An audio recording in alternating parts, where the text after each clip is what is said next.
Creative কম্পিউটারের পক্ষ থেকে শুভেচ্ছা। প্রিয় শিক্ষার্থী, আজ আমি দেখাবো ফটোশপের একটি গুরুত্বপূর্ণ নির্দেশনা অটো কালার। বিশেষ করে যারা ছবি এডিটের কাজের সাথে আছেন তাদের ক্ষেত্রে এই টিউটোরিয়ালটি খুবই সহায়ক। তো চলুন শুরু করি।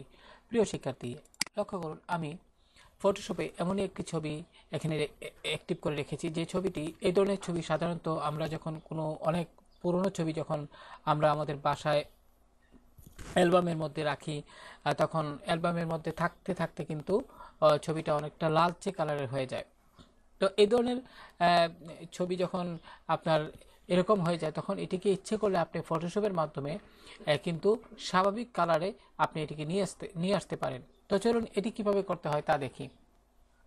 তো প্রিয় শিক্ষার্থী, প্রথমেই লক্ষ্য করুন এখানে যে ছবিটি আছে তার লেয়ার প্যালেটে যদি খেয়াল করেন, লেয়ার প্যালেটে এই ছবির লেয়ারটি কিন্তু লক অবস্থায় আছে। আমি এখানে ডাবল ক্লিক করলাম, এবার ওকে বাটনে ক্লিক করলে কিন্তু লেয়ারটি আনলক হয়ে গেল। যাই হোক প্রিয় শিক্ষার্থী, এমত অবস্থায় আপনি ইমেজ মেনুতে ক্লিক করবেন। ইমেজ মেনুতে ক্লিক করার পর আপনি যে মেনুটি আসবে সেখান থেকে আপনি অটো কালার, লক্ষ্য করুন প্রিয় শিক্ষার্থী, এখানে অটো কালার, অথবা আপনি যদি কিবোর্ড থেকে শিফট কন্ট্রোল বি চাপেন সেক্ষেত্রেও কিন্তু নির্দেশনাটি দেয়া হয়ে যাবে। আমি এখানে ক্লিক করলাম। ক্লিক করার পর দেখেন ছবির মধ্যে যে লালচে ভাব ছিল সেটি কিন্তু এখন আর নেই।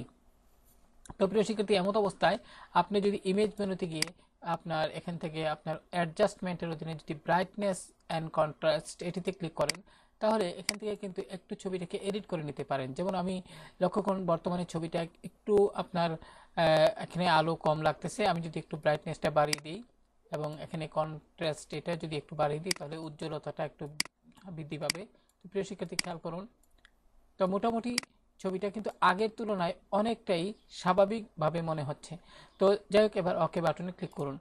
তো আশা করি প্রিয় শিক্ষার্থী কীভাবে অটো কালার এই নির্দেশনাটি দিয়ে ছবির মধ্যে, অর্থাৎ অনেক পুরনো ছবির মধ্যে যদি কোনো লালচে দাগ থাকে সেটা কিভাবে সহজে দূর করে ছবিটাকে স্বাভাবিক একটি পর্যায়ে নিয়ে আসতে পারেন, সেটা এই টিউটোরিয়াল থেকে আপনারা শিখে গেছেন।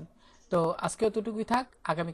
আগামী অন্য একটি টিউটোরিয়ালে আপনাদের সাথে আবারও দেখা হবে। ভালো থাকুন সবাই। আল্লাহ হাফেজ।